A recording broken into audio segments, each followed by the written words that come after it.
Last week, Huawei showed the world a chip with no silicon. That was only half the story. This is the half that should actually worry the competition.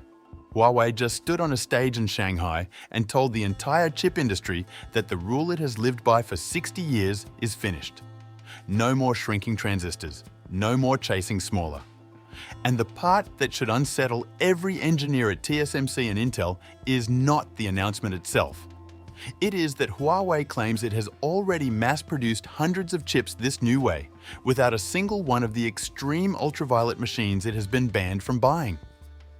This is the Tau scaling law, and the architecture underneath it, logic folding. On paper, it is the boldest thing a Chinese chipmaker has said in years. It might also be one part genuine breakthrough, and one part a company making a virtue out of a corner it was backed into. By the end, you'll know which parts are real engineering and which parts are a company backed into a corner. Here's why that matters. Start with the trap Huawei is in. For 60 years, the entire industry has improved chips one way. You shrink the transistor. Smaller transistors mean you can pack more of them onto the same piece of silicon, and more transistors mean more performance for less power. That is Moore's law. And the machine that makes the smallest transistors possible is the extreme ultraviolet lithography system built by a single Dutch company, ASML. Here is Huawei's problem in one sentence. United States sanctions mean Huawei cannot legally buy those machines, and China's most advanced production is stuck somewhere around the 7nm class, while TSMC is pushing toward 1.4. If the only way forward is to shrink, Huawei has already lost. So Huawei decided the only way to win was to stop trying to shrink at all. That is what the Tau scaling law actually is. Instead of optimizing for how small you can make a transistor, you optimize for how fast a signal can travel through the whole system. The name comes from Tau, the symbol engineers use for a time constant, the delay it takes a signal to move and settle.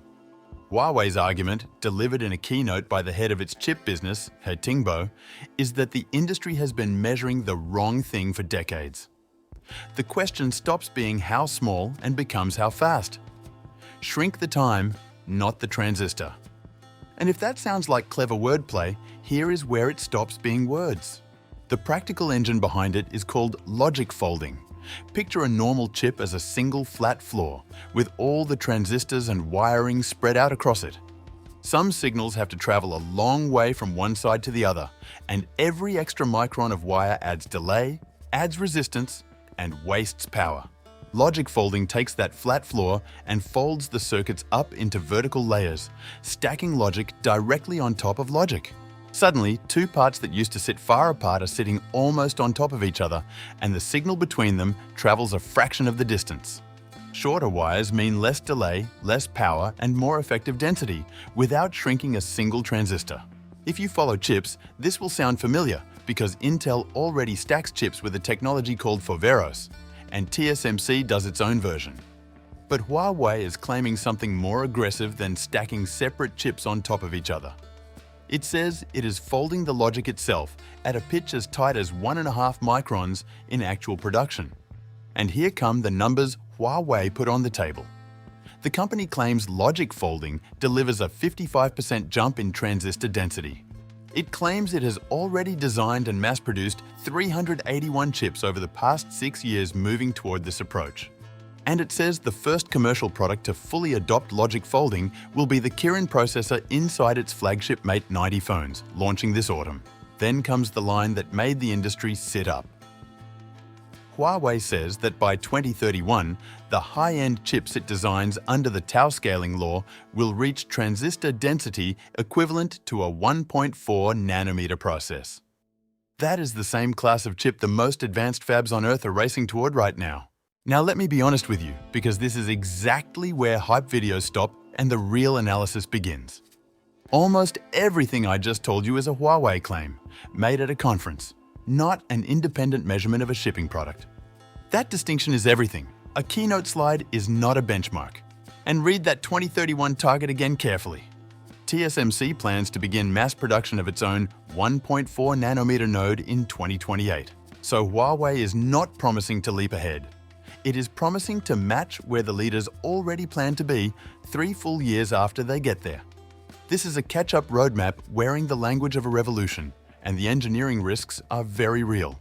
Folding logic into dense vertical stacks makes heat far harder to pull out, and it demands bonding precision at a scale where the tiniest misalignment ruins the entire chip. None of that is solved by giving it a name. So why does any of this matter, if it is mostly claims and mostly catch-up? Because of what Huawei is really doing here, which is changing the question everyone is being graded on. For years, the entire Western containment strategy has rested on a single assumption. Keep the extreme ultraviolet machines out of China, and you put a hard ceiling on how good Chinese chips can ever get. The Tau scaling law is Huawei's attempt to make that assumption irrelevant by competing on a metric that does not need those machines at all. You cannot sanction an architecture. You cannot embargo a different way of thinking about the problem. Whether the exact numbers hold or not, Huawei has just publicly reframed the contest, away from the game it was losing, lithography, and toward a game where the scoreboard is not settled yet, system-level design. That is the real move.